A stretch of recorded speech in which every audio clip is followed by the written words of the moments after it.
Les mensonges de l'homme au chapeau melon. Le chapeau est le symbole d'un changement des conditions sociales de l'homme bourgeois du XIXe siècle. Ainsi, la plus ancienne représentation d'un homme portant un chapeau melon a été découverte en France en 1506.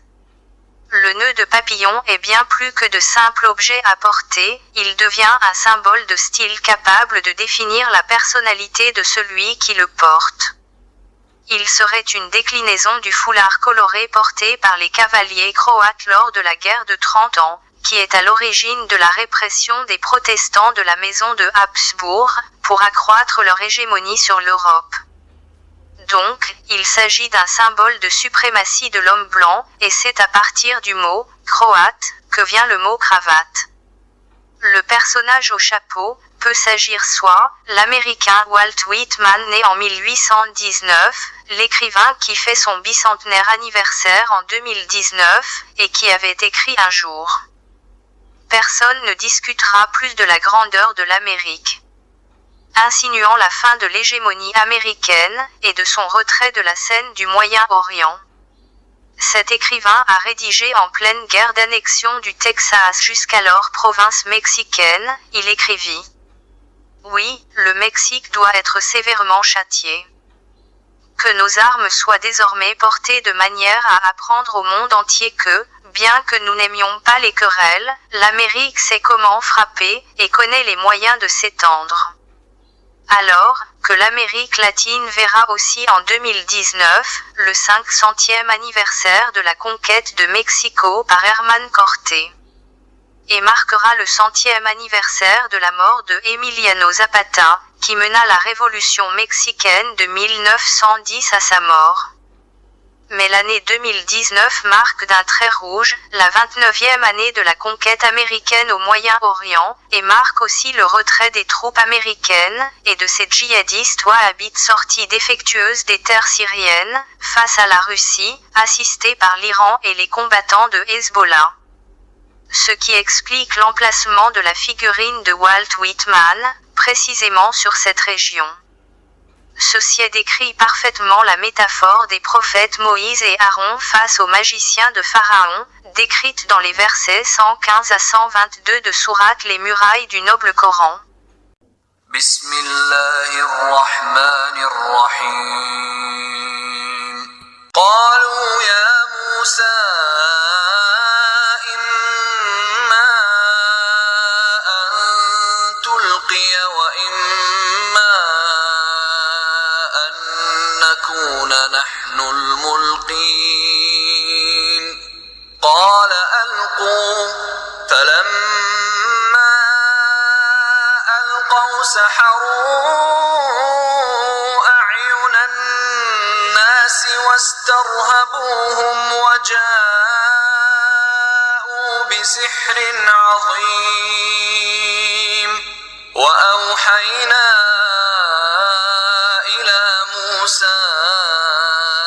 أن ألق عصاك فإذا هي تلقف ما يأفكون فوقع الحق وبطل ما كانوا يعملون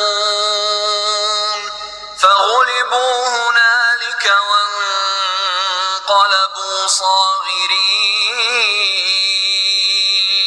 وألقي السحرة ساجدين قالوا آمنا برب العالمين رب موسى وهارون.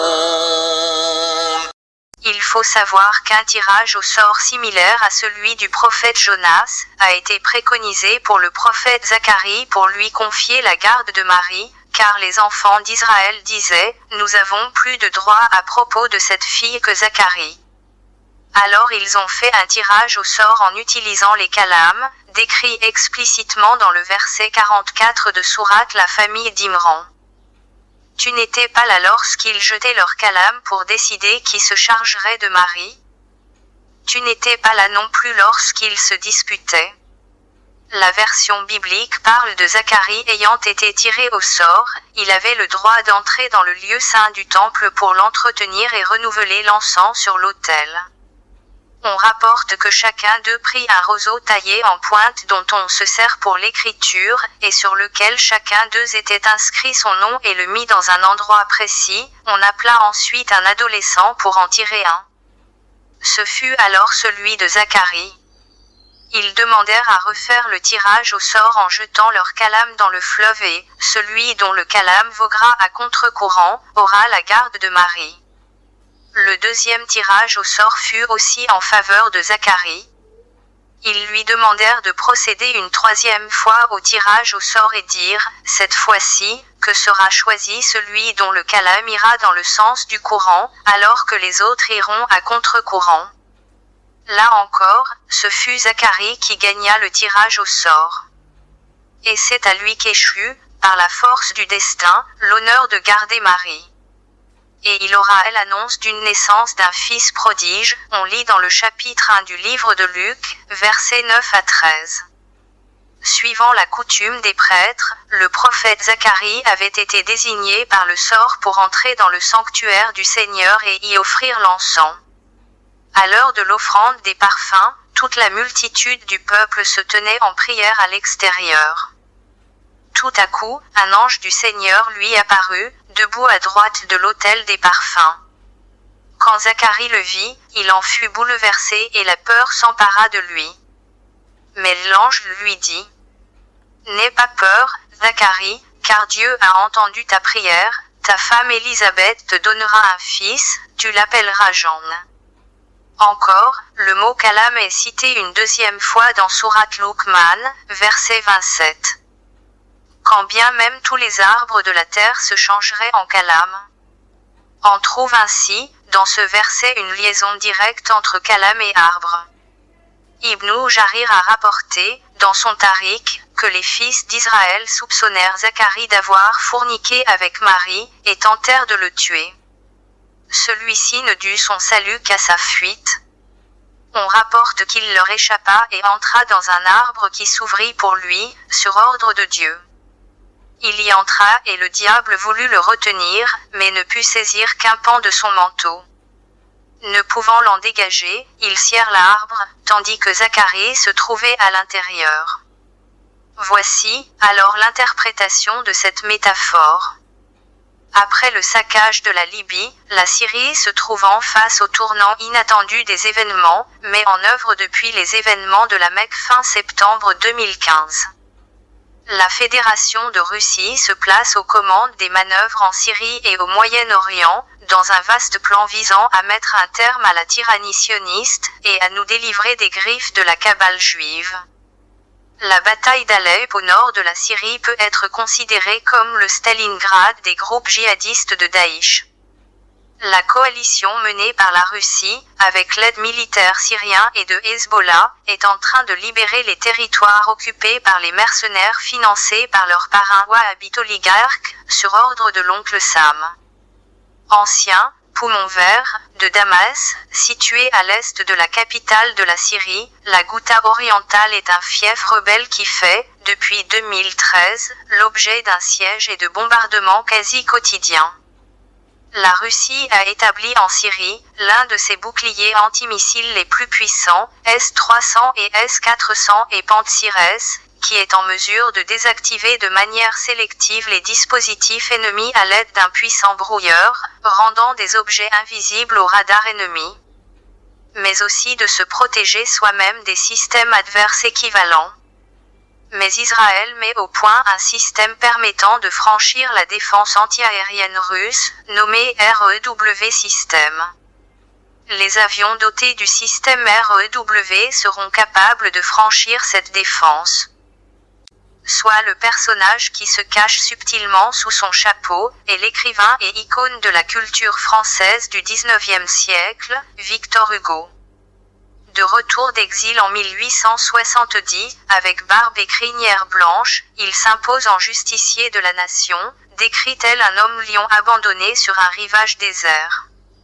À noter que le symbole du nœud de papillon, qui est un signe de la suprématie de l'homme blanc, est une allégorie sur la loi d'indigénat promulguée par le colonialisme français en Algérie le 28 juin 1881, et la loi qui décrétait le statut auquel étaient soumis les autochtones algériens, et qui confère aux autorités en territoire civil la répression, par voie disciplinaire, des autochtones indigènes. Dans son emblématique livre, Les Misérables, un roman historique, social et philosophique dans lequel on retrouve des idéaux révolutionnaires, incitant le peuple à se révolter contre l'hégémonie royale, en dépit de bains de sang entre frères. Pour Victor Hugo, la sainteté de l'homme de Dieu a besoin de l'éclairage de la Révolution pour que sa charité devienne œuvre sociale. Il s'agit selon lui d'une apologie de la méditation et de la foi véritable. Victor Hugo disait « Nous sommes pour la religion contre les religions ». Ainsi le grand mensonge réside dans la pensée qu'on nous a inculquée du grand philosophe tel Victor Hugo, défenseur du droit et des miséreux, avec les grands valeurs doctrinaux liberté, égalité et fraternité. Né en 1802, il est contemporain des premières guerres d'Algérie et, dans les dernières années de sa vie, il voit se former sous ses yeux le projet d'empire colonial républicain. Pourtant, il ne consacre aucune œuvre ni aucun article pour dénoncer l'injustice coloniale vis-à-vis d'un peuple opprimé. D'ailleurs, sous la monarchie de Juillet, les dénonciations de la conquête de l'Algérie apparaissent assez isolées. On trouve parfois une certaine réprobation de la violence coloniale chez les responsables de l'opposition démocrate, mais pas celle d'un opportuniste sanguinaire comme lui. Les quelques lignes qu'il laisse dans ses carnets, à la fin des années 1830, le font apparaître comme un ferme partisan de la colonisation de l'ancienne régence d'Alger. Il disait: Algérie, la colonisation militaire doit couvrir et envelopper la colonisation civile comme la muraille couvre et enveloppe la cité. La colonisation militaire, c'est une muraille vivante. Quel meilleur obstacle continu qu'un camp français? Mettez le soldat en avant du colon comme vous mettez un fer au bout d'une lance. Dans les années 1840, on sait qu'il rencontre à 2 reprises Bugeaud, une première fois en janvier 1841, à la veille du départ de celui-ci pour Alger où Louis-Philippe vient de le nommer gouverneur, et une seconde en 1846, Hugo étant devenu pair de France et Bugeaud venant le trouver pour qu'il soutienne ses propositions pour la colonisation de l'Algérie et les demandes budgétaires qui en découlent. Hugo n'en parle pas lui-même, mais sa femme Adèle a laissé des notes qui relatent leur conversation. En 1841, elle révèle un désaccord entre Bugeaud et Hugo, non pas pour une question budgétaire cette fois-ci, mais plutôt que le général ait pu se montrer réservé envers la colonisation militaire, et que lui la soutenait farouchement. Ainsi, Bugeaud venait de dire à la Chambre: J'ai toujours considéré l'Algérie comme le plus funeste des présents que la Restauration ait fait à la Révolution de Juillet. Toujours est-il que Hugo plaide nettement en faveur de la colonisation. Il disait: Je crois que notre nouvelle conquête est chose heureuse et grande. C'est la civilisation qui marche sur la barbarie. C'est un peuple éclairé qui va trouver un peuple dans la nuit. Nous sommes les Grecs du monde, c'est à nous d'illuminer le monde. Notre mission s'accomplit. Vous pensez autrement que moi, c'est tout simple. Vous parlez en soldat, en homme d'action. Moi je parle en philosophe et en penseur. De la seconde rencontre, en 1846, Adèle attribue à Bugeaud la formule que Hugo avait lui-même notée dans ses carnets, une dizaine d'années avant cette rencontre. Qu'il avait trouvé un système de colonisation applicable, qu'il peuplerait la Mitija, grand plateau au milieu de l'Afrique, de colons civils, qu'à côté il élèverait une colonie de troupes.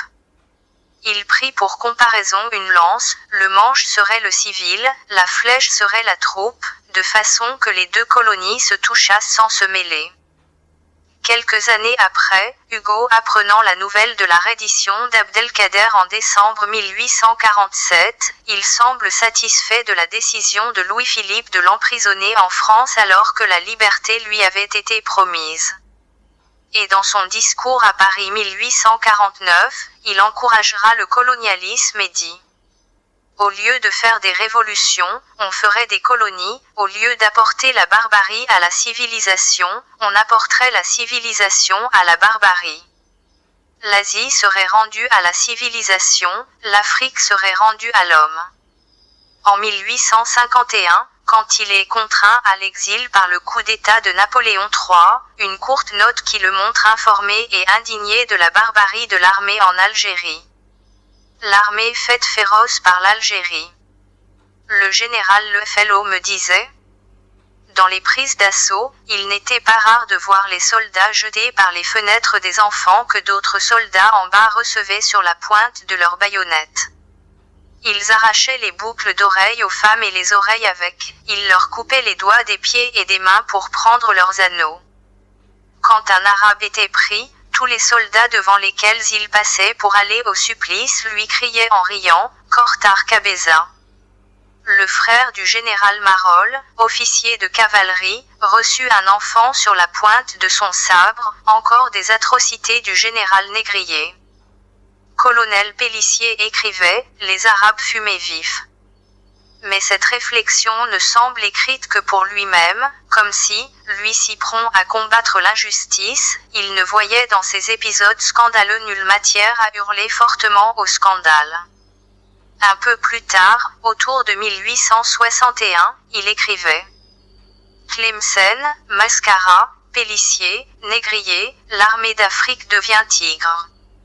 Allusion à des faits qu'il connaissait donc: massacre de femmes et d'enfants de l'oasis de Zahetcha, bastonnade des contribuables de Tlemcen par Youssouf, pour percevoir l'impôt, incendie de Mascara par Clausel, enfumade de civils aux gorges du Dara, par le colonel Pélissier.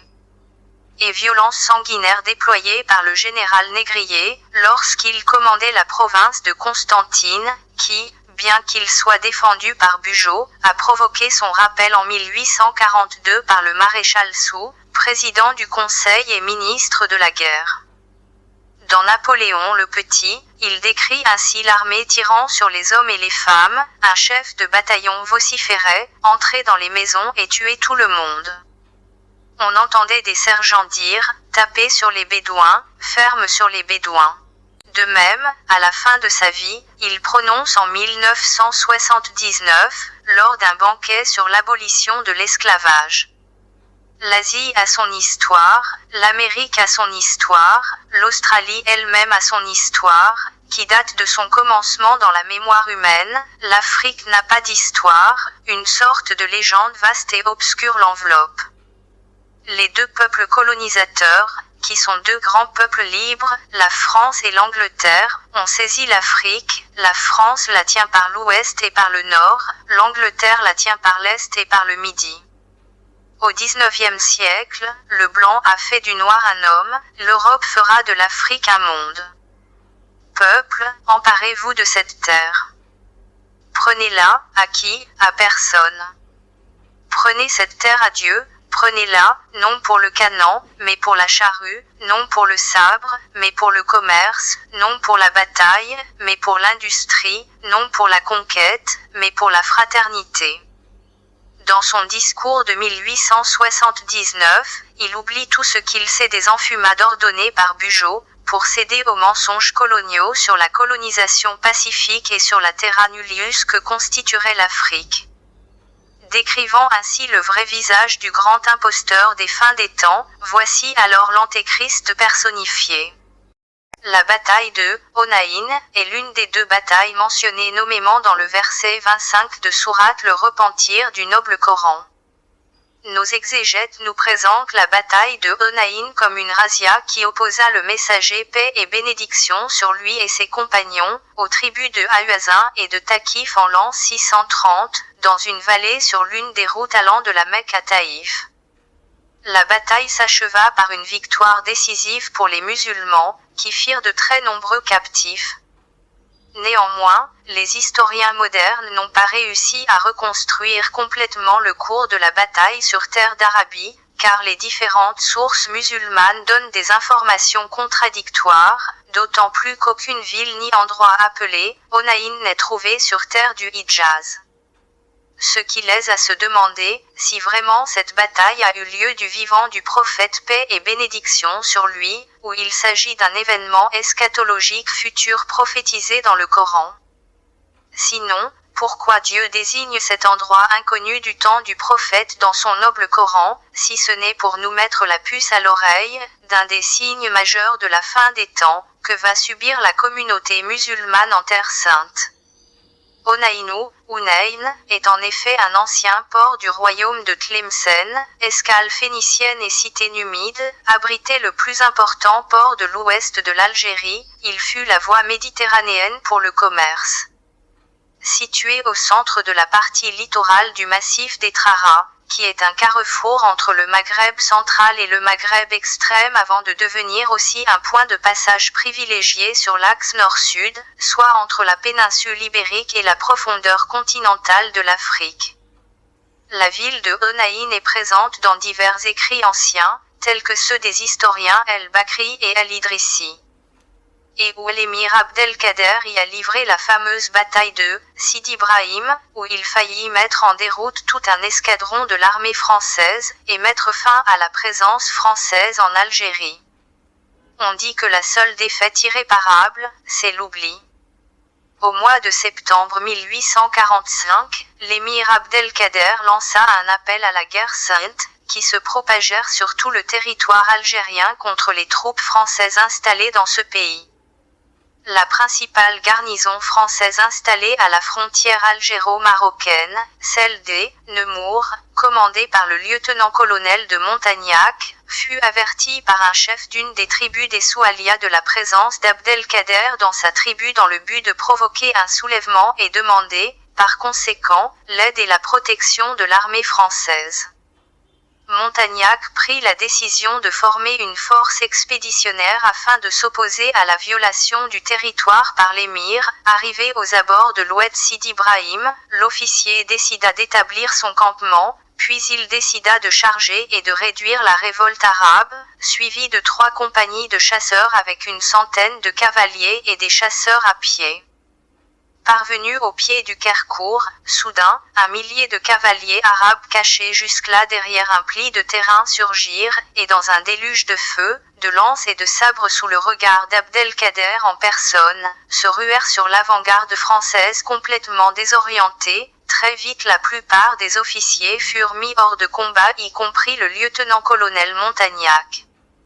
À l'arrivée d'autres détachements sur le théâtre des opérations, il fut aussitôt assailli par des guerriers farouches 30 fois plus nombreux. Les chasseurs étaient pris au piège, et leur base défensive fut anéantie, seulement les 82 carabiniers firent retraite sur le marabout de Sidi Ibrahim, qui leur servent d'abri.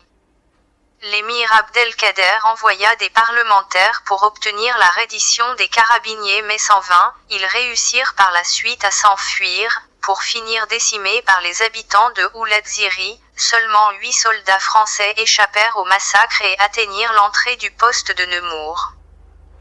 Dès lors, l'armée française conduite par le maréchal Bugeaud, n'eut de cesse de traquer l'émir et de réduire le soulèvement des tribus musulmanes.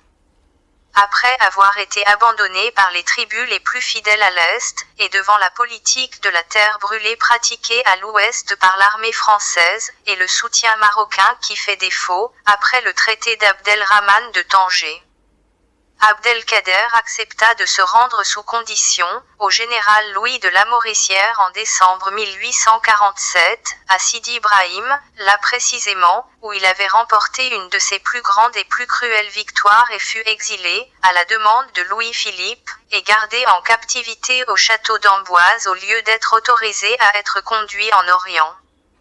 Sur la tragédie française de Sidi Ibrahim, Alexandre Dumas écrira en hommage à ceux qui firent le sacrifice de leur vie. Un jour, on oubliera les détails de ce magnifique combat que nous pouvons opposer à tout ce que l'Antiquité nous a légué d'héroïque et de grand, comme s'il prononçait des paroles qui sortaient de la bouche de l'émir Abdelkader lui-même. À noter qu'en 1945, les restes des soldats tués à Sidi Ibrahim ont été réunis dans un mausolée à Djemma Ghazawut, appelé « le tombeau des braves », puis transportés à Paris, à l'indépendance du pays. Sauf qu'un des mémorials de Sidi Ibrahim fut curieusement gardé jusqu'à ce jour à la place d'armes de la ville d'Oran.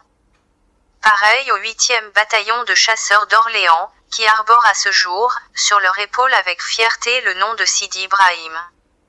Et pratiquent dans les officiels leur célèbre marche militaire nommée, la Sidi Ibrahim. Bismillahirrahmanirrahim.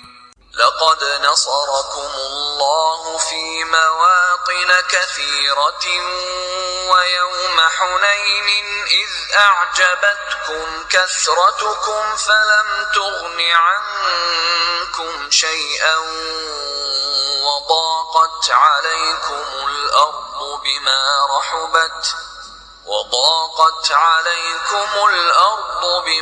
رحبت ثم وليتم مدبرين. L'extermination du monde arabe au voisinage de la Terre Sainte, après la non-reconnaissance de l'Antéchrist el-Dajjal, une fois sur le trône à Jérusalem comme étant le faux Messie et sa suprématie en Terre Sainte.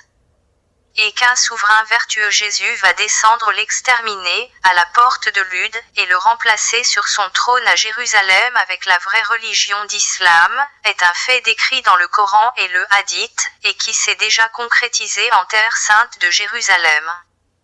Extrait du livre, Le Jardin des Vertueux, de l'imam Mohyéddin An-Nawawi. Après des descriptions sur Ed-Dajjal le borgne, et sa corruption, le faux Messie sera tué par Jésus, après sa descente sur terre. Nawaes ibn Sama'en rapporte, qu'un matin le messager de Dieu parla du faux Messie, en ces termes. Entre-temps Dieu exalté enverra le Messie, fils de Marie, il descendra près du minaret blanc à l'Occident. Il portera alors 2 vêtements colorés et aura les 2 mains posées sur les ailes de 2 anges. Quand il baisse la tête, il en tombe des gouttes d'eau et, quand il la relève, elle laisse couler comme des perles. Aucun mécréant ne pourra sentir l'odeur du parfum de son haleine sans tomber raide mort, or le parfum de son haleine va aussi loin que son regard. Ainsi il court après l'Antéchrist, qu'il rattrape à la porte de Lude, où il le tue. Dans cet extrait du livre, il y a 6 points importants à élucider et à retenir. 1. Le minaret blanc à l'est de Damas n'existait pas en Syrie, car à cette époque la Syrie était byzantine, donc ça ne pourra pas être une prophétie sur la conquête future de la Syrie, puisqu'il s'agit d'une formulation bien comprise à l'époque pour déterminer la localisation du minaret. 2. La porte de Lude, selon nos exégètes, n'existait pas du temps du prophète, pourtant elle devrait être connue de ses compagnons. Bien sûr, elle a son nom que récemment dans l'État d'Israël, donc il ne s'agit pas d'une prophétie de plus, puisqu'elle est décrite dans les Écritures saintes, comme étant la même porte d'entrée à Jérusalem. Ce qui n'est pas le cas dans l'actuel Israël. 3. Une description physique et vestimentaire de la venue de Jésus annoncera dans un futur l'apparition de la tannerie et le tissage de la laine comme industrie vestimentaire en terre sainte de Jérusalem.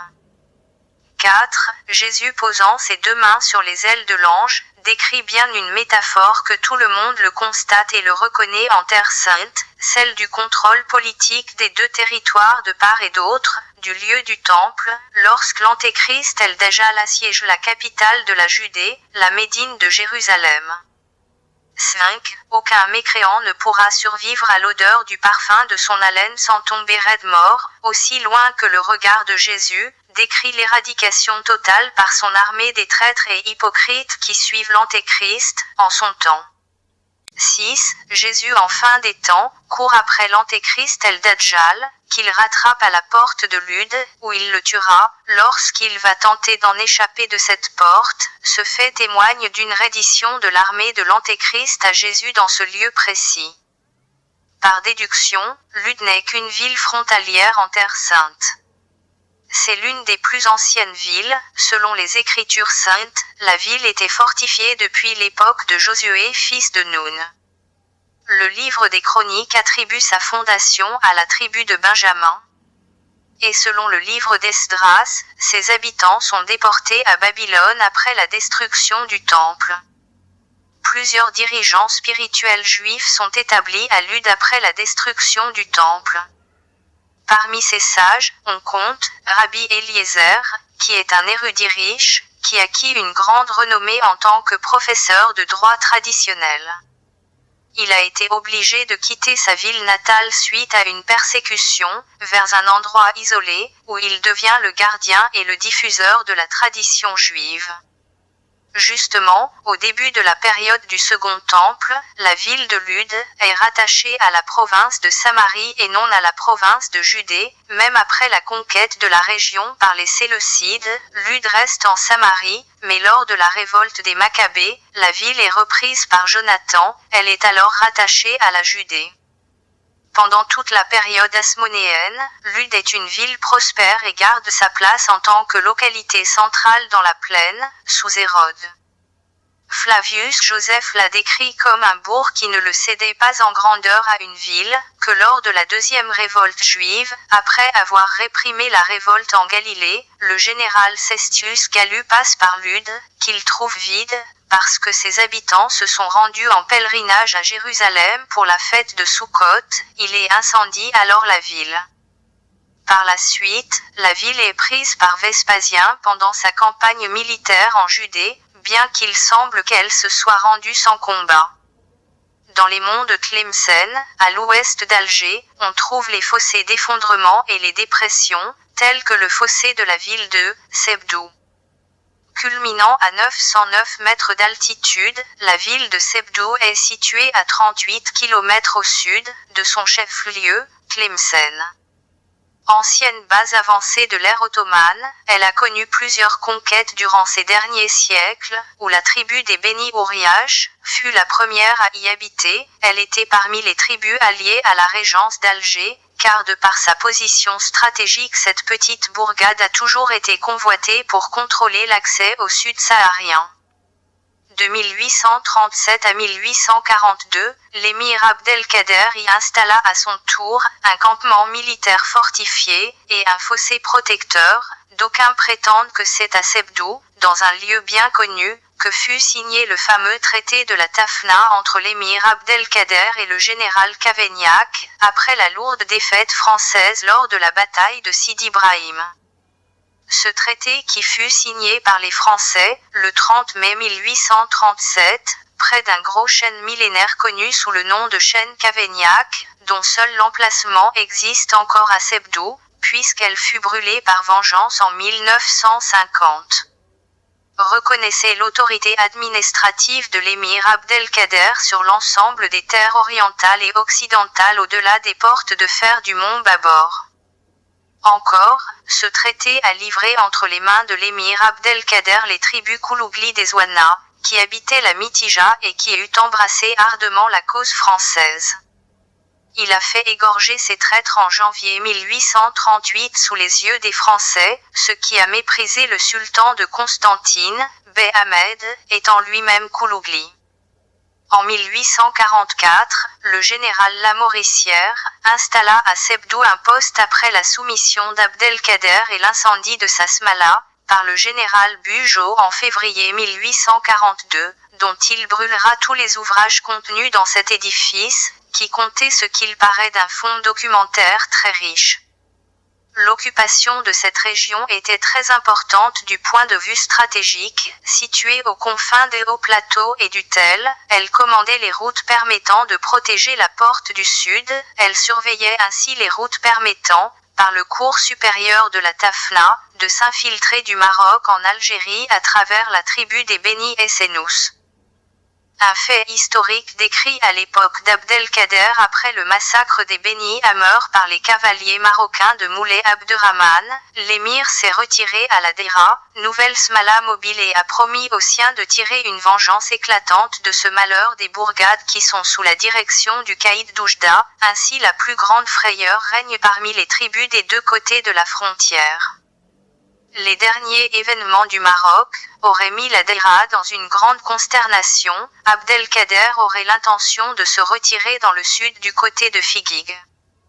Les crispations donnèrent lieu à la bataille d'Isli, le 14 août 1844, après laquelle l'armée occupante transfère la ville de Sabdou sous la domination algérienne en vertu de l'accord de Magna signé en 1845. Qu'au vu des traités internationaux conclus avant l'instauration du protectorat et dont le plus ancien remontait à 1767, jamais aucun souverain chérifien n'avait prétendu exercer sa souveraineté au-delà de Oued-Noun, situé bien au nord de la ligne frontalière algéro-marocaine actuelle. Un autre fait historique à préciser dans notre histoire contemporaine, qui a marqué le revers, puis la suprématie de l'armée française contre les troupes de l'émir. Lorsque ce dernier fut ébranlé par la nouvelle du ralliement des Mokrani aux troupes du corps expéditionnaire français, commandé par le duc d'Orléans, surtout lorsqu'il apprit le passage des portes de fer par les troupes françaises, contrairement aux engagements pris par la France lors de la signature du traité de la Tafna.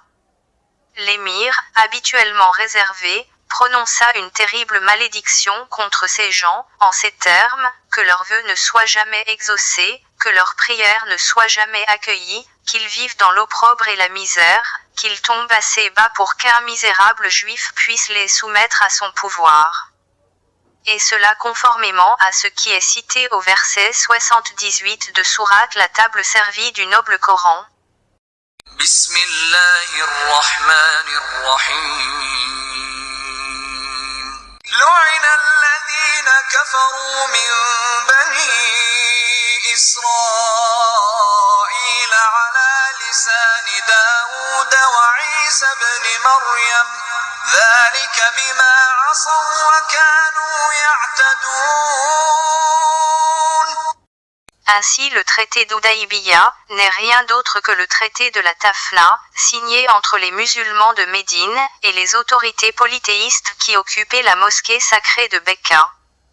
Ce pacte devait permettre ainsi, aux chefs des musulmans et à ses fidèles de se rendre en pèlerinage à la mosquée sacrée, pendant 3 jours l'année suivante, puisqu'elle leur a été interdite d'accès cette année-là. Malgré les intentions pacifistes des musulmans, les polythéistes dépêchèrent leurs émissaires, pour leur proposer de reporter le pèlerinage à l'année suivante.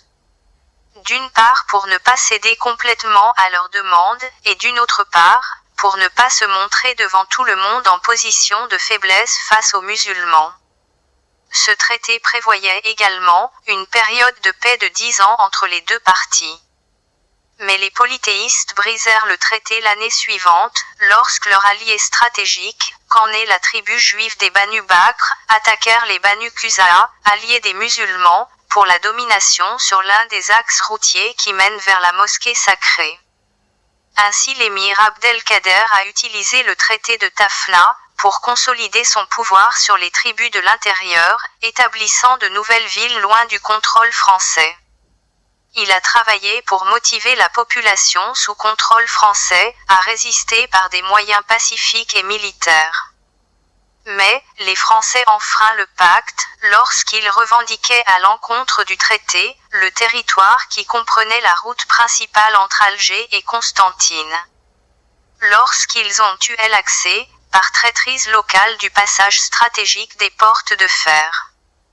Ainsi, l'émir a réclamé une violation du traité, et a renouvelé les appels au djihad. Une parenthèse est ouverte ici, sur les gens qui commandaient le passage stratégique des portes de fer. Les Aït Mokran, nommés Bachaga et califes de la Madjana par les Français, ne sont que la descendance progénitrice des Aït Aïcha du royaume de Koukou, implantés en Kabylie de l'autre côté de la vallée de la Soumam, après leur victoire décisive en 1559 sur leur éternel rival du royaume des Beni Abbès, dans le contrôle de la Kala'a. Cette citadelle imprenable des Bibans devient un bastion allié aux Espagnols, avant de tomber aux mains de la régence d'Alger. À l'arrivée des Français, les Mokrani prennent le parti de la colonisation, et l'ennemi s'appuie sur eux, par des aides financières et logistiques, pour l'anéantissement de toute résistance dans la région.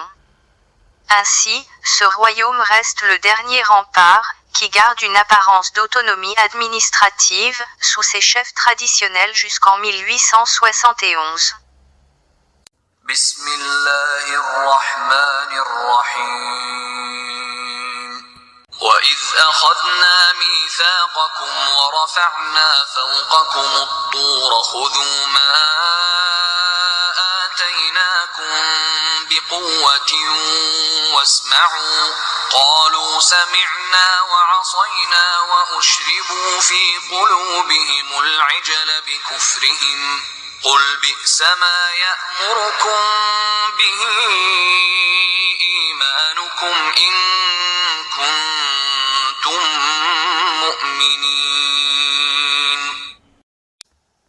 Il est intéressant de savoir pourquoi le débarquement français à Alger en 1830 n'a pas immédiatement allumé le feu de la guerre sainte anti-chrétienne, en Kabylie montagneuse. On peut même affirmer que dans un premier temps, les Français ont octroyé certaines autonomies territoriales et des privilèges économiques en Kabylie.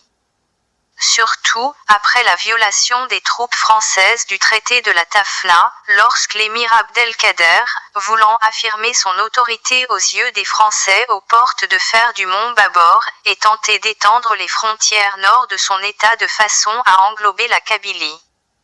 Ceci s'est confirmé lorsque, les califats de l'émir El-Hadj Ali, et Si Ahmed Ben Salem, retournant tous les deux vers Abdelkader, pour lui faire part des résultats de leur mission et lui signaler le traitement qu'ils ont dû subir auprès de quelques tribus arrogantes, qui refusèrent de reconnaître son autorité. Rappelant encore la visite inopinée de l'émir Abdelkader en Kabylie, lorsque les tribus apprirent qu'il conduisait ses troupes en personne, toutes se présentèrent à lui pour l'accueillir et implorer son pardon aux tribus dissidentes. Il arriva même à un point le plus proche d'Alger lors de sa visite au Isser, où il se rendit au marabout de Boumandas, auprès d'El-Gébil, un pic élevé d'où il pouvait découvrir Alger, et où il se fit donner une longue vue de la ville en sondant avec soin, s'informant de tous les points et recueillant des observations minutieuses sur le pays qui s'offrait à ses yeux. Miraculeusement, ceci est relaté textuellement dans la tradition biblique, lorsque le peuple hébreu conteste l'autorité du prophète Moïse pour franchir les seuils de la terre promise. Dieu les condamne alors à errer 40 ans dans le désert, le temps de remplacer la génération d'esclaves, par une génération d'hommes libres, respectueux de la loi. Comme les hommes de sa génération, Moïse n'ira pas en terre promise, il confie sa mission à Josué, et toujours selon la tradition, meurt à 120 ans en contemplant du haut d'une montagne la terre promise. On lit au chapitre 32 du Deutéronome, versets 48 à 50. Même jour, l'Éternel parla à Moïse, et dit, « Monte sur cette montagne d'Abarim, sur le mont Nebo, au pays de Moab, vis-à-vis de Jéricho, et regarde le pays de Canaan que je donne en propriété aux enfants d'Israël. Tu mourras sur la montagne où tu vas monter, et tu seras recueilli auprès de ton peuple, comme Aaron, ton frère, est mort sur la montagne de Hor, et a été recueilli auprès de son peuple. » Encore, le Coran nous fait mention détaillée de ces événements dans Sourate la table servie comme suit. Ô mon peuple, entrez dans la terre sainte que Dieu vous a prescrit, et ne revenez point sur vos pas en refusant de combattre, car vous retourneriez perdants. Ils dirent, ô Moïse, il y a là un peuple de géants, jamais nous n'y entrerons jusqu'à ce qu'ils en sortent, s'ils en sortent, alors nous y entrerons. Deux hommes d'entre ceux qui craignaient Dieu et qui étaient comblés par lui de bienfaits dirent, entrez chez eux par la porte, puis quand vous y serez entrés, vous serez sans doute les dominants, et c'est en Dieu qu'il faut avoir confiance, si vous êtes croyants. Encore, à préciser le pourquoi de la rupture du traité de la Tafna, alors que les multiples recommandations de l'émir, lors de sa visite en Kabylie, le fait qu'il répéta à plusieurs reprises aux chefs de tribu, que la guerre ne tarderait pas à reprendre, n'était point dû à une appréciation hasardeuse de la situation. c'est que tout indiquait à l'émir que les Français ne cherchaient qu'à gagner du temps, pour mieux se préparer à la reprise des hostilités.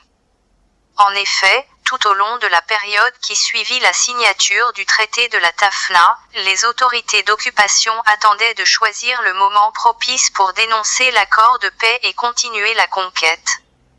Le général Bugeaud, signataire du traité de paix avec Abdelkader, savait que le document était porteur des germes du désaccord et que la reprise des hostilités n'était qu'une question de temps. Il aurait déclaré, dans une allocution qu'il prononça à Paris devant la Chambre en 1838. Beaucoup a été dit sur les imperfections du détail du traité, j'avoue franchement qu'il y en a certaines, mais je pense que leur importance a été exagérée. Il y a seulement une qui peut avoir des conséquences, c'est l'expression « aussi loin que l'Oued Kedara et au-delà ». Ce mot veut dire aussi loin que la province de Constantine.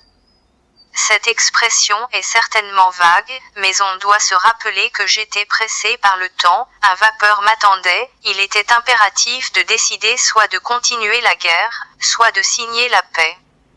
En effet, les versions arabes et françaises du traité de la Tafna différaient sur l'interprétation des limites du territoire reconnu aux Français dans la province d'Alger. Le document français mentionnerait dans son article que la France déclarait posséder, dans la province d'Alger, Alger, le Sahel, la plaine de la Mitija, s'étendant à l'est aussi loin que l'Oued Kedara et au-delà. En fait, le terme « au-delà » de la version française était transcrit « faouk » dans la version arabe, mot qui veut dire « au-dessus ». Ce litige a fait l'objet de discussions entre Abdelkader et le maréchal Vallée. Lors d'un de ces entretiens, il lui tint ces propos. J'ai cédé le territoire jusqu'à l'Oued Kedara à l'est, et aussi loin que Blida incluse, vers le sud. L'expression « aussi loin que l'Oued Kedara » doit avoir un sens, autrement pourquoi aurait-elle été insérée dans le traité ? Si elle signifie quelque chose, cela veut dire que vous êtes limité à l'est comme à l'ouest. Quant au terme « au-delà », le mot arabais « faouk », traduit comme vous le faites en « au-delà », ne signifie rien du tout. Il déclara après, en allusion à la région de Kabylie où se trouve précisément l'Oued Kedara, et qui était volontairement ciblée comme zone de transition dès le départ par les Français. Jamais au grand jamais, je ne ratifierai une convention, qui donnerait à la France une terre qui servirait de voie de communication entre Constantine et Alger, et perdrait ainsi tous les avantages de la situation qui les circonscrit dans une zone limitée par la mer, la Chifa, et les sommets de l'Atlas au-dessus de l'Oued Kedara. Après quoi, le maréchal déclina la proposition de l'émir, il ne cherchait qu'un prétexte pour la guerre, puisque les intentions du gouvernement de Paris étaient déjà bien arrêtées. En comprenant l'objectif et l'origine de cette manigance, il devient clair maintenant le sens symbolique du mot arabe, État, cité dans sourate la vache du noble Coran.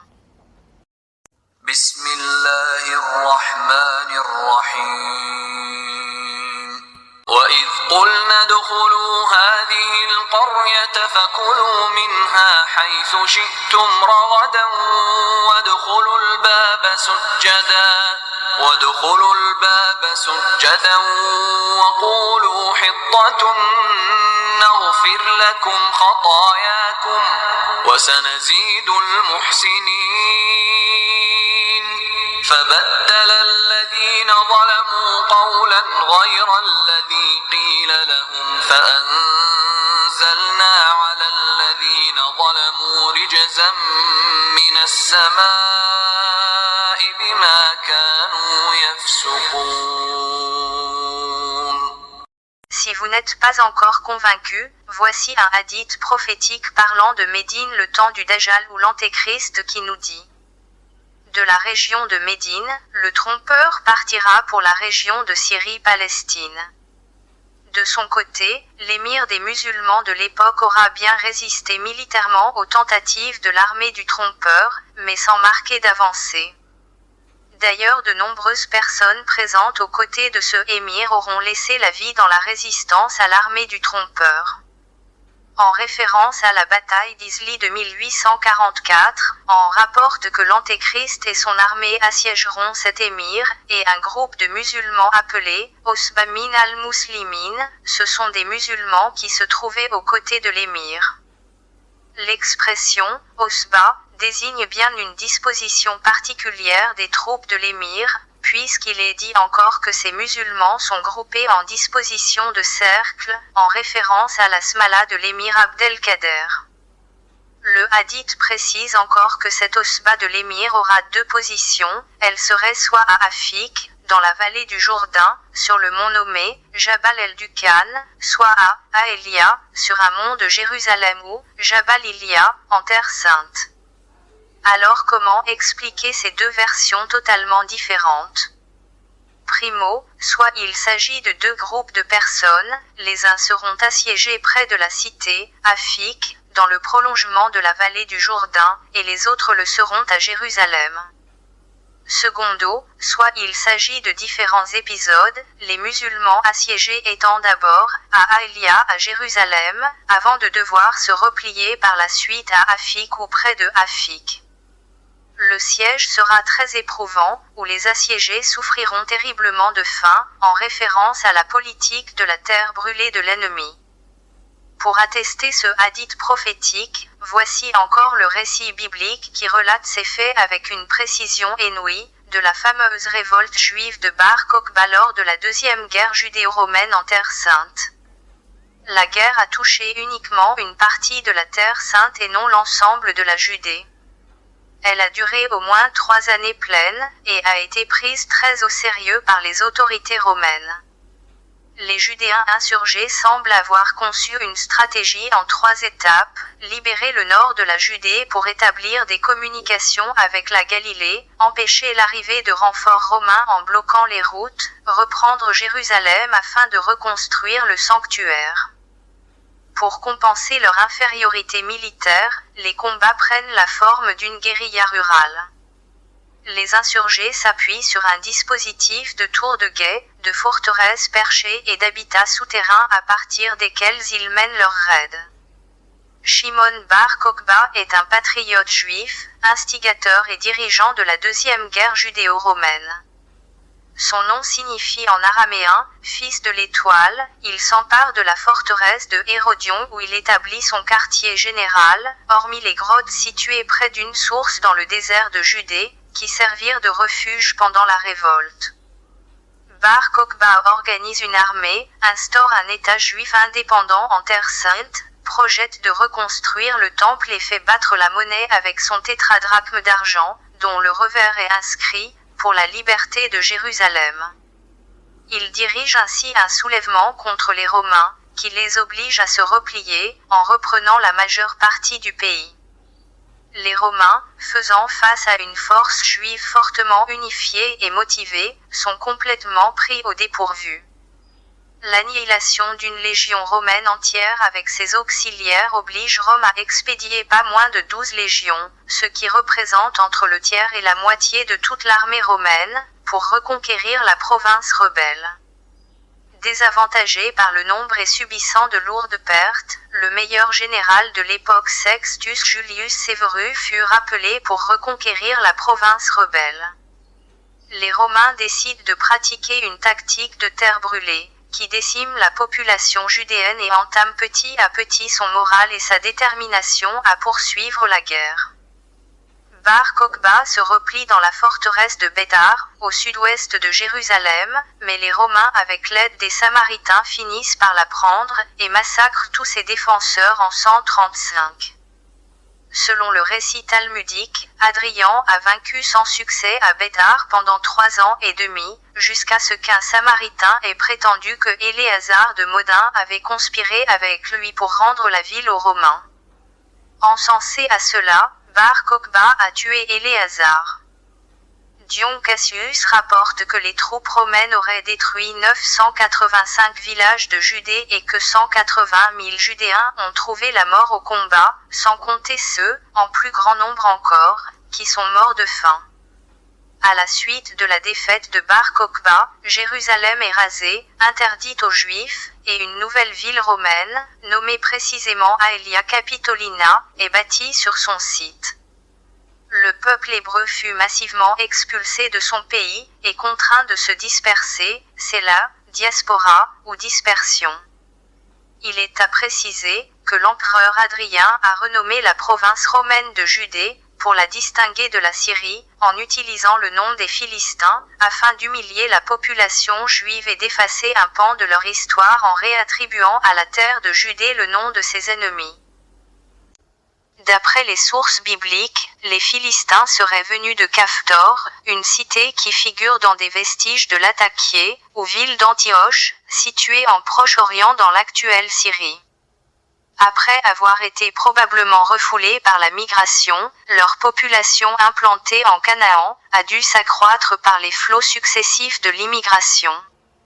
Simultanément, ils tentèrent de s'étendre vers les terrains de montagne occupés par les Israélites, ce qui fut la cause de conflits armés durant des siècles. Et dans les sources assyriennes, le nom se repère pour désigner l'un des peuples de la mer, qui appartenait à la seconde vague qui fut vaincue par les Égyptiens. C'est à ce moment que le pouvoir concéda aux Philistins le littoral de la terre des Cananéens. Là, ils établiront une confédération de 5 villes, Gaza, Ascalon, Gath, Ashdod et Héron, jusqu'à leur défaite par l'armée de David.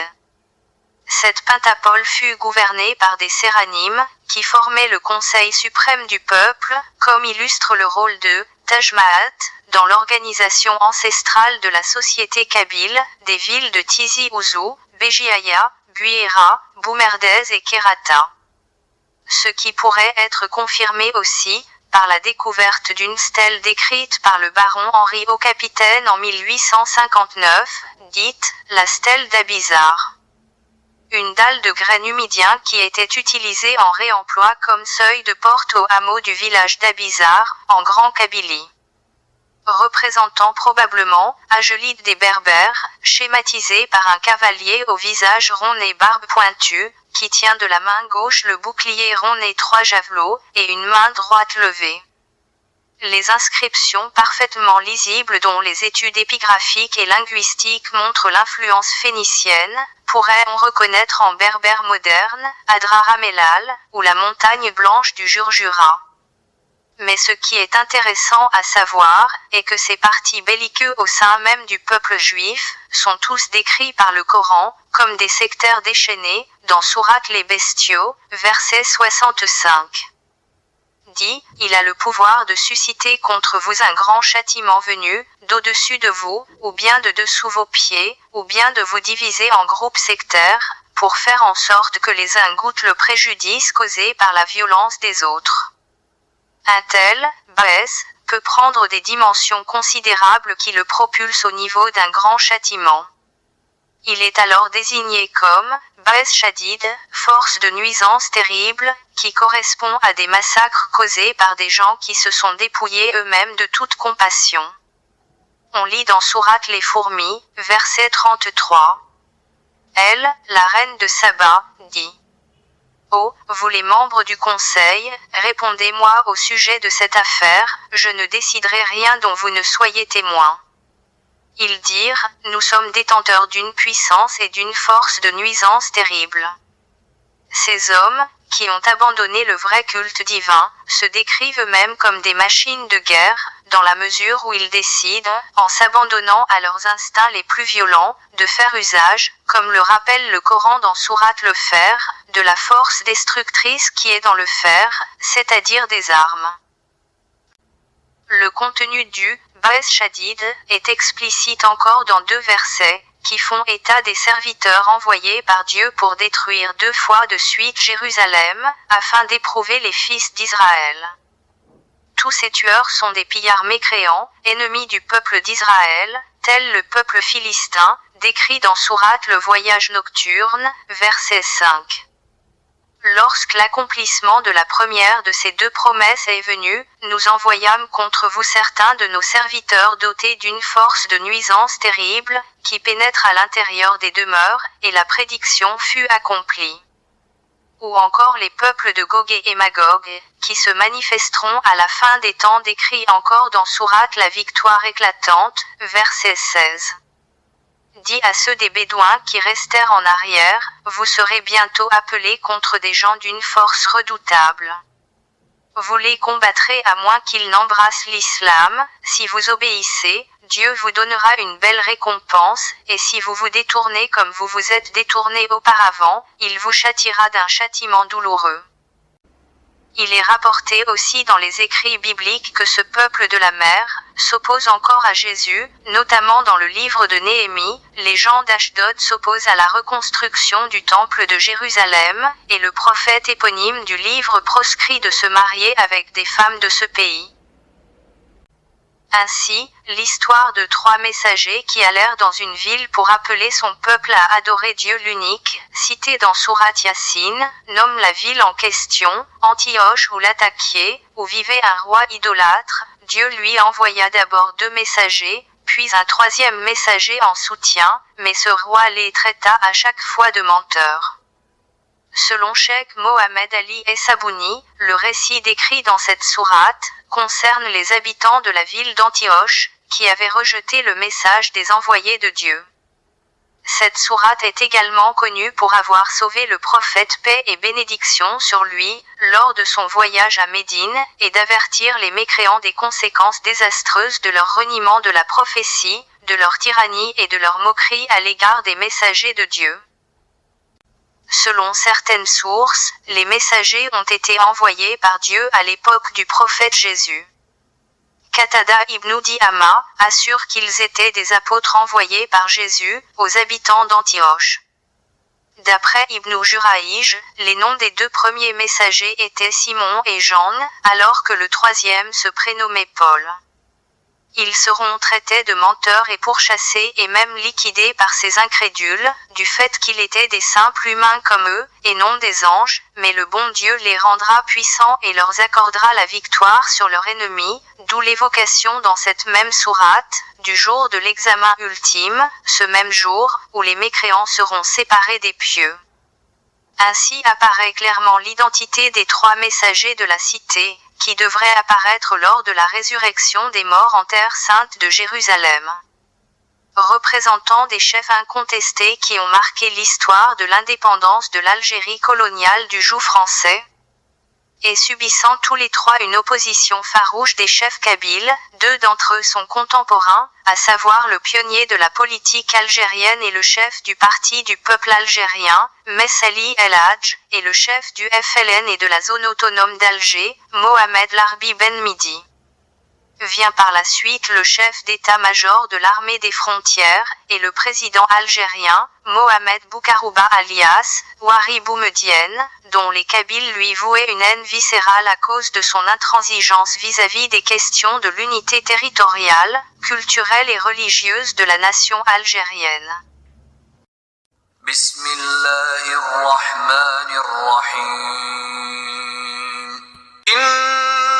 نحن نحيي الموتى ونكتب ما قدموا وآثارهم وكل شيء أحصيناه في إمام مبين واضرب لهم مثلا أصحاب القرية إذ جاءها المرسلون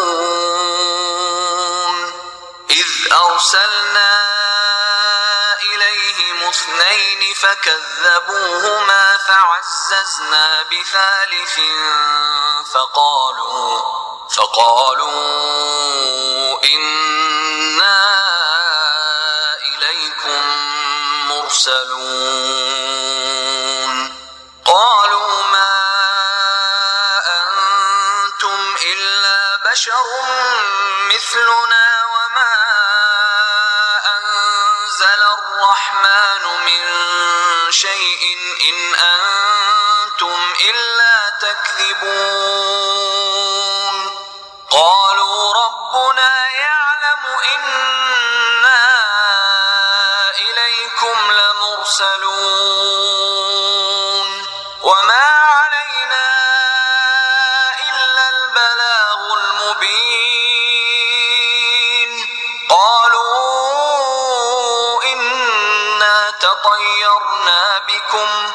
لئن لم تنتهوا لنرجمنكم وليمسنكم منا عذاب أليم قالوا طائركم معكم أئن ذكرتم بل أنتم قوم مسرفون. Rappelant que Jérusalem s'appelait alors de son nom romain, Aelia. Du nom d'Aelius Adrien, empereur romain à l'époque de l'insurrection juive de Bar Kokhba. Le Capitole d'Aelia, chez les auteurs grecs du 7e siècle, désignait le site de l'ancien temple juif, sur lequel Adrien avait érigé un édifice païen dédié à la triade capitoline. Le nom d'Aelia, arabisé en Ilia, est le plus couramment utilisé par les sources arabes de la conquête. Il resta en effet officiellement en usage durant la dynastie Omeyyade, et nous le retrouvons en usage dans les ouvrages historiographiques ou géographiques encore au IXe siècle. Mais ce qui semble paradoxal et officiellement confirmé à l'époque de la conquête arabe, est que le site de l'ancien temple juif était vraiment abandonné, et les chrétiens de Jérusalem quant à eux, avaient un autre sanctuaire près de la tour de David. Pourquoi, à votre avis, alors qu'on décrit à maintes reprises que le calife Omar a ouvert Jérusalem pacifiquement sans effusion de sang, et a prié et laissa prier tous les chrétiens dans son temple? Pour y répondre, il est encore à noter, qu'à l'époque de la conquête arabe, la population de Jérusalem était quasi entièrement chrétienne. Ainsi, vers la fin de l'année 633 ou au début de l'année 634, le moine Sophronios, qui venait d'être élu patriarche orthodoxe de Jérusalem, se montrait déjà inquiet des incursions arabes dans le pays dans une lettre doctrinale adressée au patriarche de Constantinople. Voici ce qu'il dit dans la péroraison de cette lettre. Que Dieu accorde à nos empereurs des sceptres robustes et puissants, afin qu'ils brisent l'orgueil de tous les barbares, et surtout des Sarazènes, qui, à cause de nos péchés, se sont dressés soudainement contre nous et se livrent à un pillage total avec cruauté et sauvagerie.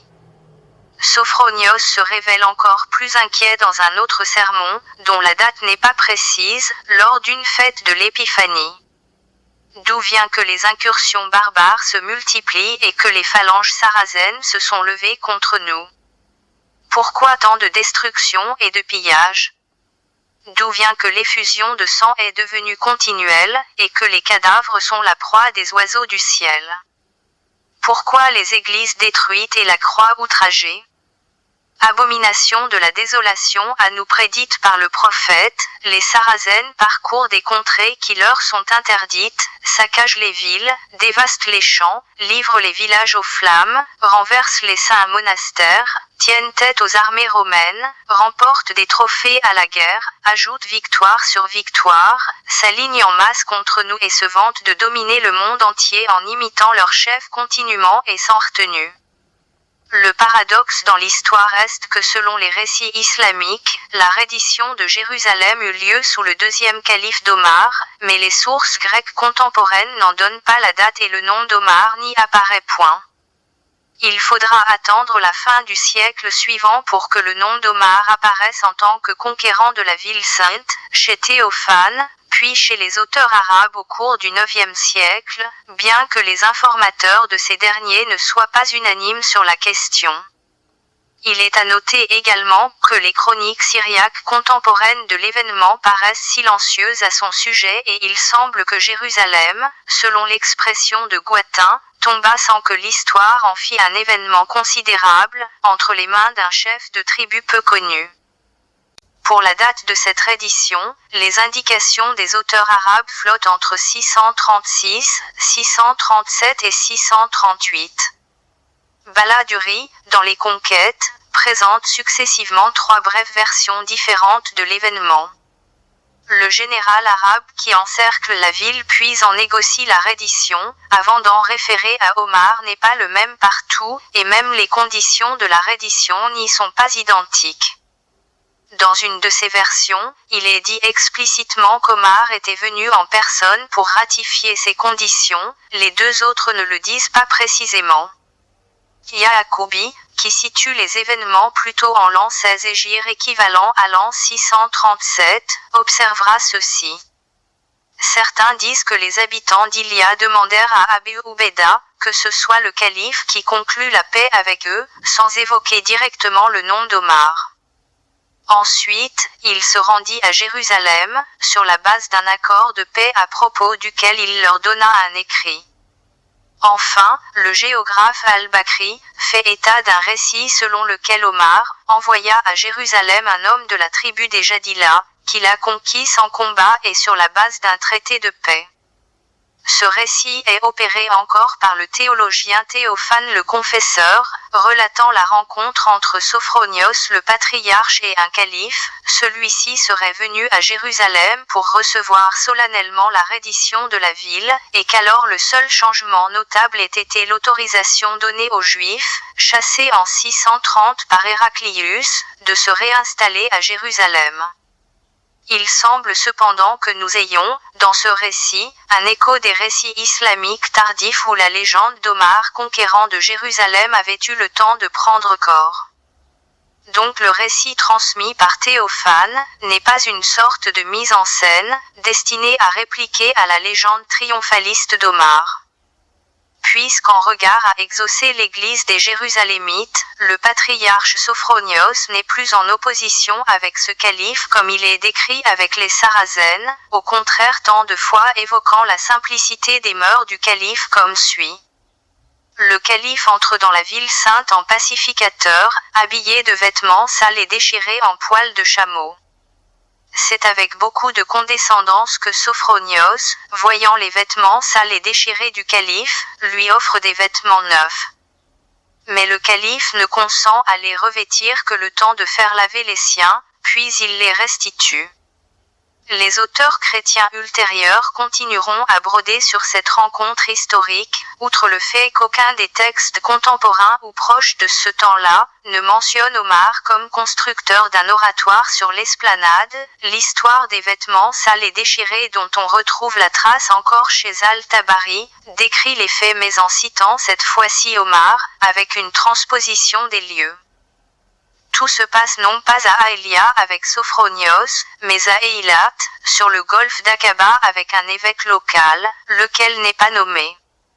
En se rendant en Syrie, Omar prend l'itinéraire qui passe à Eilat, fait donc étape avec ses compagnons Qurayshites dans cette localité déjà soumise au pouvoir musulman. Puis fatigué du voyage, et ses vêtements ayant été mis à mal par le long chevauchement, demande lui-même à l'évêque d'Eilat, de les faire laver et recoudre. Ce dernier veut lui faire cadeau, par surcroît, d'un vêtement neuf. Omar, tout en appréciant de la main la qualité de l'étoffe, refuse le cadeau et dit « Ma tunique à moi, dit-il, fait mieux l'affaire pour absorber la sueur. » La série d'informations fragmentaires se poursuit, évoquant le calife, non à Aelia, mais à Jabiya dans son rôle de répartiteur du butin et de législateur scrupuleux, et non d'un redoutable guerrier qui saccage les villes, dévaste les champs, et renverse les saints monastères. Il n'empêche, la relation de Théophane a constitué une pièce importante permettant d'appuyer certaines relations des sources arabes au détriment d'autres qui les contredisent, et contribuant à l'établissement d'une opinion dominante. À savoir que la reddition de Jérusalem n'aurait pas lieu après un siège, que le calife en question, sur la demande des habitants de Jérusalem, serait venu lui-même recevoir leur reddition après leur avoir donné les garanties qu'ils réclamaient, qu'il y aurait rencontré Sophronios. Cette relation a même contribué à déterminer la date de la mort du patriarche après 638. En revanche, le seul élément chronologique qui demeure assuré, est que le calife dont parle Sophronios, campait entre Bethléem et Jérusalem dès Noël 634. Pour la compréhension de ces différentes versions citées à propos de la reddition de la ville de Jérusalem, ces récits simulent deux faits historiques qui se sont déroulés tous les deux en Terre Sainte, mais à deux époques différentes.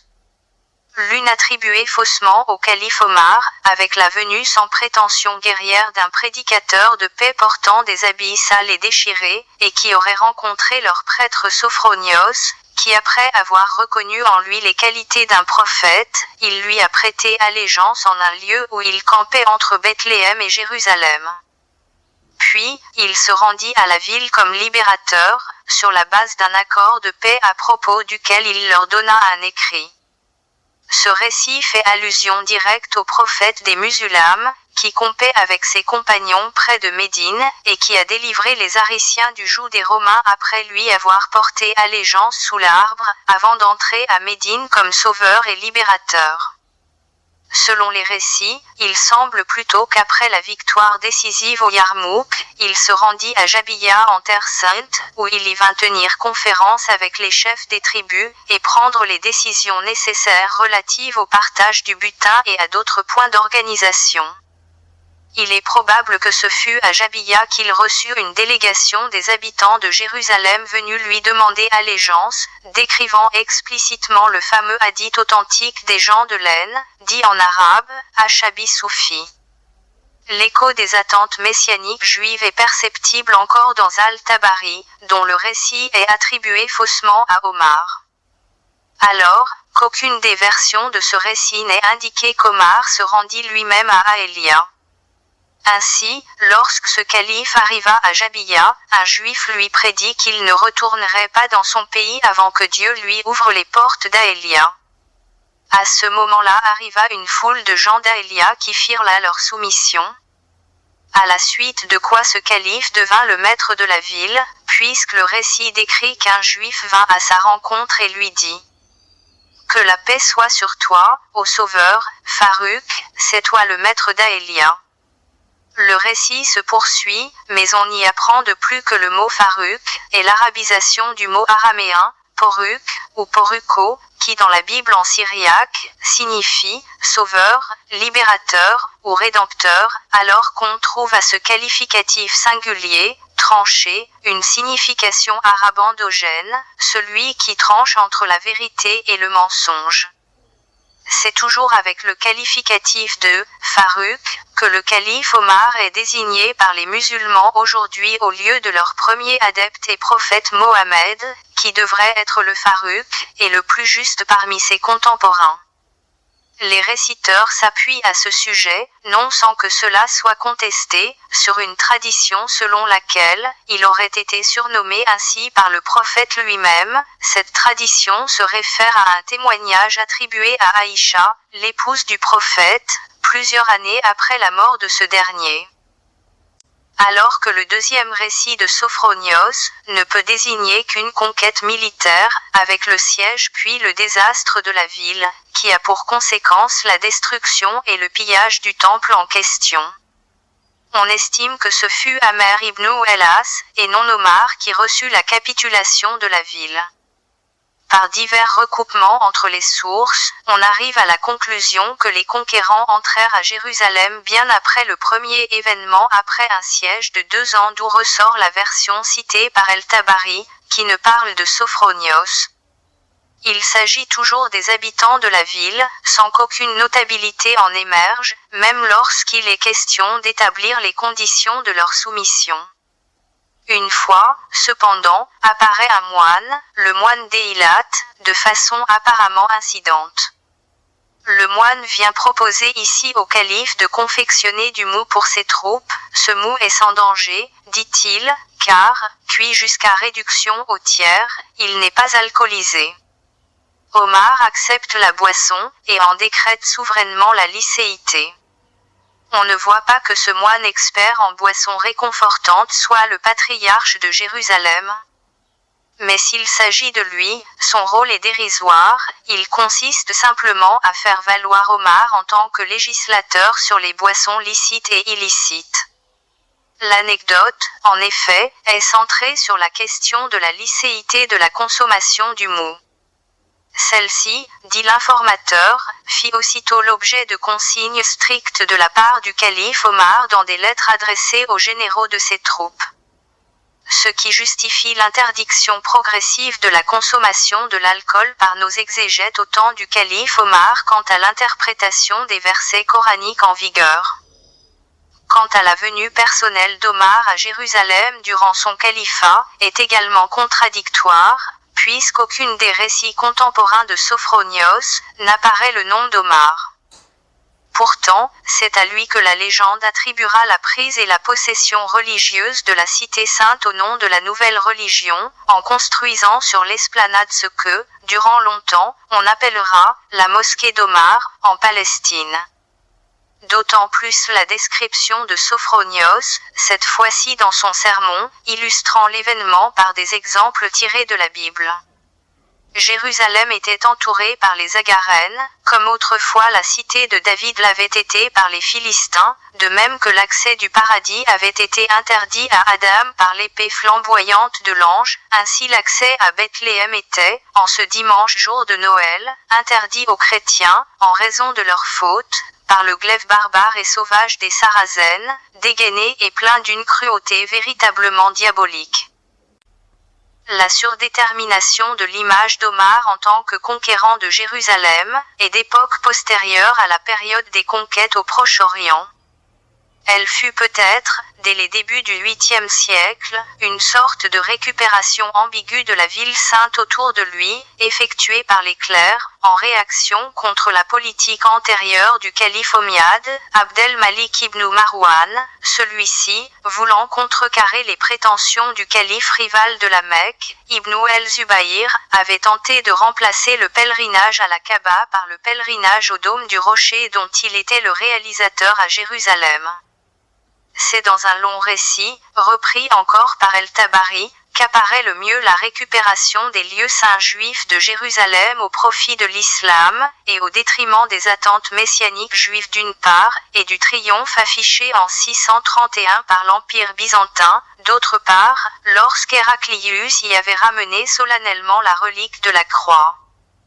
Dans le récit de Raya, l'antique tour de David est désignée sous le nom de « la salle d'audience de David », c'est là que commence le pèlerinage d'Omar, où il y récite la formule antique du pèlerinage arabe de la Mecque avant l'islam, qui sera aussi celle des pèlerins musulmans, « Me voici, mon Dieu, me voici ». Ce nouveau calife de l'islam récite aussi des passages du Coran qui ouvrent une série d'évocations de personnages bibliques. Ô David, nous t'avons fait lieutenant sur la terre. Juge donc entre les hommes selon le droit et ne suis point la passion qui t'égarerait loin de la voie de Dieu. Omar, en récitant ce verset de Sourate Sad, se pose donc en successeur légitime de David, il est lieutenant sur la terre de Palestine, et il juge entre les hommes, selon le droit islamique, dont il est le fondateur. En effet, dans le contexte général des récits concernant le séjour d'Omar en Syrie, il est fréquemment placé par les différents narrateurs en posture de juge et de législateur de la ville. C'est dans la continuité de cette histoire des fils d'Israël, de leurs infidélités et de la destruction du premier temple accompli par Nabuchodonosor, roi de Babylone que Raya vient inscrire la conquête de Jérusalem par les Arabes.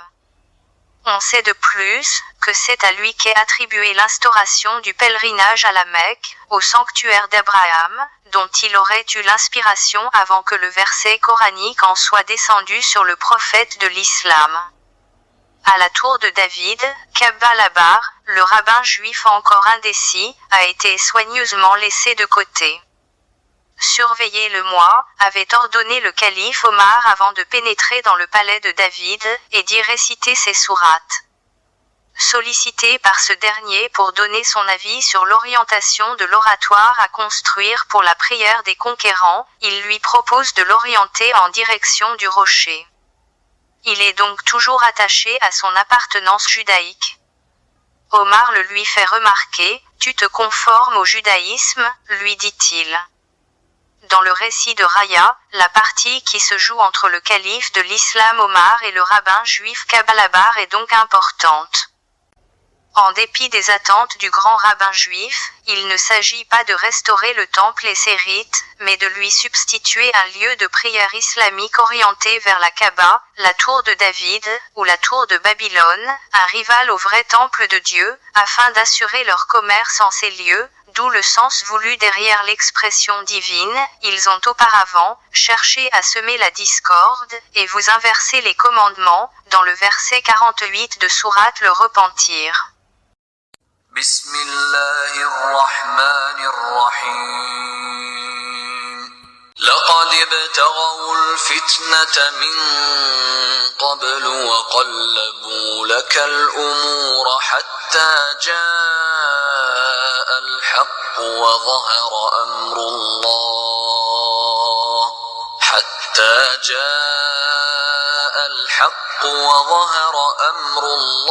وهم كارهون.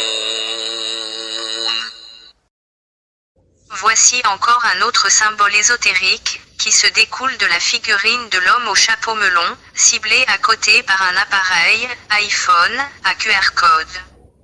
N'est-ce pas un enseignement caché, réservé à des initiés, ou davantage un moyen de transmettre des connaissances, avec des images, des symboles et des paraboles, ce qu'il ne peut l'être qu'avec des mots? Ce message ésotérique basé sur des informations d'objectifs messianiques, destiné à corréler chaque symbole figuré aux écrits bibliques et coraniques. Et c'est justement à travers cette thématique que se concentre l'idée derrière cette œuvre ésotérique. Ce qui se passe au-delà de notre imagination, et dont personne ne veut en parler pour différentes raisons. Car le vrai savoir a toujours fait peur, et nous serions bien sûr discriminés en tout genre, si on ose le dire ouvertement, et en public. Alors, à votre avis, qui est Gog et où est Magog, l'armée de l'Antéchrist dans notre époque?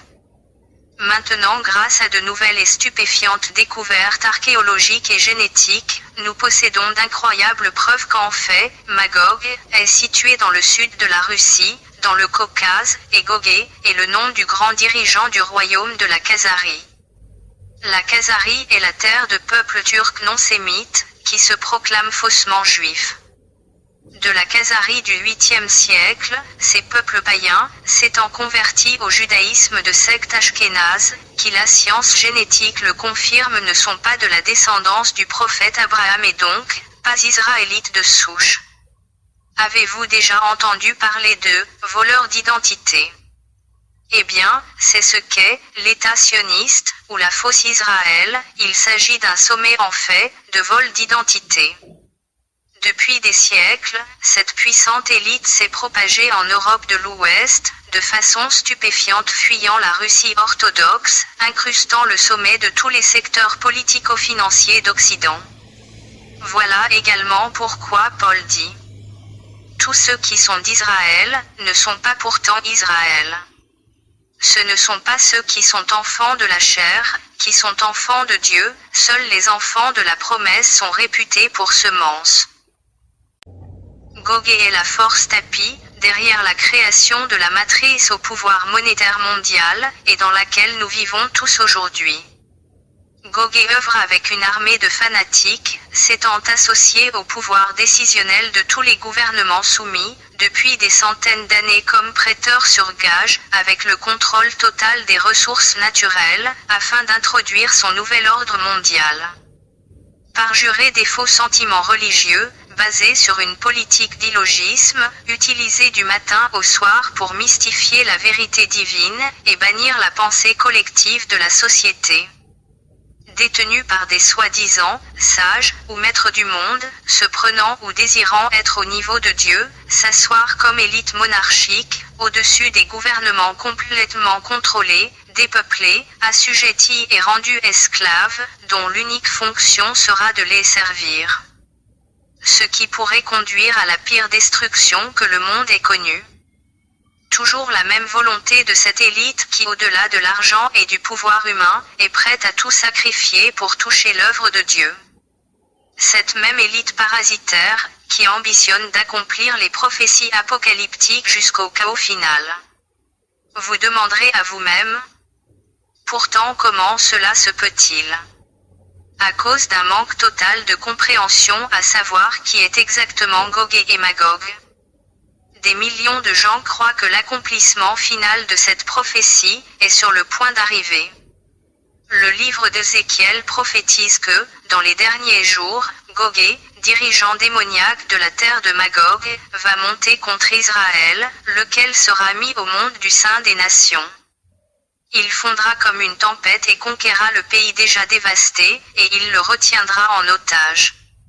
Cette conquête de Gog et de ses armées tournera éventuellement en spirale, se transformant en une guerre mondiale si catastrophique que Dieu lui-même devra y mettre fin. Sur quel genre de chevaux croyez-vous que ces Khazars Ashkénazes galopent en direction de la Terre Sainte? Eh bien, puisque leur Talmud dit que les Goïms sont vraiment des bêtes à forme humaine, qu'ils galopent sur le dos d'idiots utiles, comme les appelait Lénine, et qui pensent accomplir les Écritures en soutenant le sionisme. Mais en réalité, ceci n'est qu'un désir bestial, tout aussi aveugle dans leur allégeance servile, au pouvoir monétaire de ces Goïms. Dans le verset suivant d'Ézéchiel 39, on lit: Et toi, fils de l'homme, prophétise contre Gog et dis, ainsi a dit le Seigneur l'Éternel, voici, j'en veux à toi, ô Gog, prince de Roche, de Méchec, et de Tubal, et je te ferai retourner en arrière, n'en laissant que de Sislin, après t'avoir fait monter du fond de l'Aquilon, et t'avoir fait venir sur les montagnes d'Israël. Ce chapitre s'étend sur la destruction que Dieu va amener sur Gog, et sur la raison pour laquelle il permet à Gog de venir contre sa ville sainte. Le fond de l'Aquilon comporte un symbolisme intéressant. Dans de nombreuses autres prophéties, il est associé à Babylone la Grande. Dans le livre de Jérémie, le prophète a dit que Babylone était le mal en question et une grande calamité. Dans le livre de Zacharie, il symbolise la corruption de Sion à cause de leur alliance avec Babylone. D'où l'expression divine biblique, fuyez d'elle, hors du pays de l'Aquilon, pareil à l'expression divine coranique, lorsqu'il est dit dans Sourate des prophètes. Quand ils sentirent notre rigueur, ils s'en enfuirent hâtivement. Ne galopez point, retournez plutôt au grand luxe où vous étiez, et dans vos demeures, afin que vous soyez interrogés. Ils dirent alors, malheur à nous, nous étions vraiment injustes. Évidemment, de nos jours, il semble des plus ironiques que la fille de Babylone des derniers temps, la mère des impudiques, telle que manifestée par Gog, dans la terre de Magog, n'est qu'un culte ancestral renouvelé sur terre, dont la doctrine blasphématoire et maléfique, qui ne profère que des mensonges contre Dieu et ses prophètes. L'image provient d'un songe biblique donné au roi de Babylone, et interprété par le prophète Daniel, montre comment le roi de Babel fit ériger une gigantesque statue d'or massif, personnifiée dans la divinité suprême de la nation, le dieu Bel. Et de toute évidence, il exigea que tout le monde l'adore inlassablement, à défaut d'être jeté au feu d'une fournaise. Ne serait-il pas le culte du veau d'or du peuple d'Israël? On y dit qu'il la fit dresser dans la campagne de Dura ou Dura, en hébreu qui signifie cercle, et on croirait que tous les peuples du monde en feront le cercle entier, tel un pèlerinage, pour revenir à Babylone la Grande. La plaine de Dura se trouve à l'emplacement même de l'ancienne tour de Babylone, elle n'est autre chose qu'un cube de briques crues, de 15 mètres de hauteur à la base. Ne serait-il pas le culte d'Horus à l'œil borgne, érigé en plein centre de la Kaaba à la Mecque? Au lieu de la vérité de Dieu, le mensonge leur sert de rondage et de bouclier, ils sont des hommes dont les dents sont des flèches, et dont la langue est une épée aiguë, comme il est précisé dans le livre des psaumes. Qui ont aiguisé leur langue comme une épée, et qui ont tiré pour leurs flèches une parole amère. Les arcs, les flèches et les javelots ne sont pas des symboles d'armement moderne, pas du tout, ces armes sont celles qu'utilisent les gens de Gog dans une guerre d'idéologie. Ce sont les mensonges, les séductions et la propagande, avec lesquels ils font la guerre dans l'esprit des gens.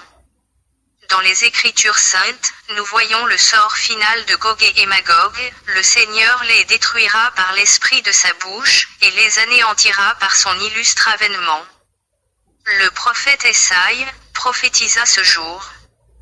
Parce que mon épée est enivrée dans les cieux, voici, elle descendra en jugement contre Édom, et contre le peuple que j'ai mis à l'interdit.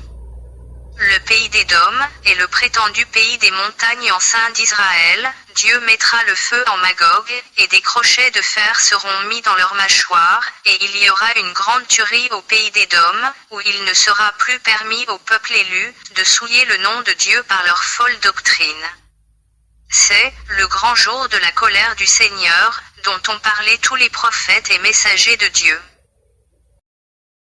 بسم الله الرحمن الرحيم إن الذين كفروا سواء عليهم أأنذرتهم أم لم تنذرهم لا يؤمنون ختم الله على قلوبهم وعلى سمعهم وعلى أبصارهم غشاوة ولهم عذاب عظيم ومن الناس من يقول آمنا بالله وباليوم الآخر وما هم بمؤمنين يخادعون الله والذين آمنوا وما يخدعون إلا أنفسهم وما يشعرون في قلوبهم مرض فزادهم الله مرضا ولهم عذاب أليم بما كانوا يكذبون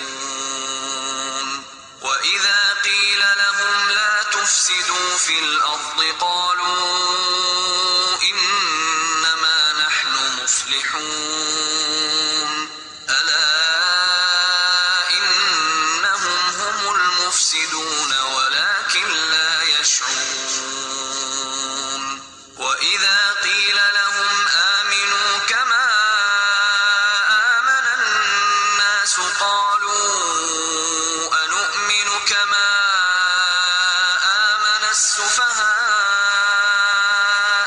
ألا إنهم هم السفهاء ولكن لا يعلمون وإذا لقوا الذين آمنوا قالوا آمنا وإذا خلوا إلى شياطينهم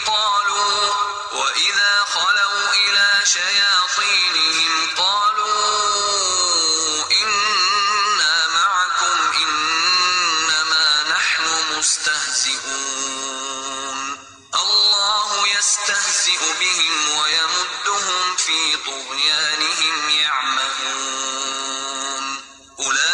أولئك الذين اشتروا الضلالة بالهدى فما ربحت تجارتهم وما كانوا مهتدين مثلهم كمثل الذي استوقد نارا فلما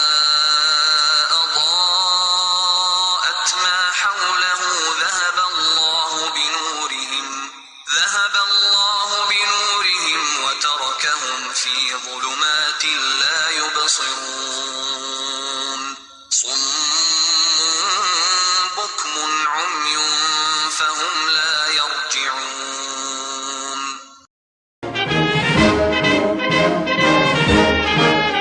يا مرض ساقت خطوت العتاب وطويناه كما يطوى الكتاب يا مرض ساقت خطوت العتاب وطويناه كما يطوى الكتاب يا مرض صحيح لا يطوى الكتاب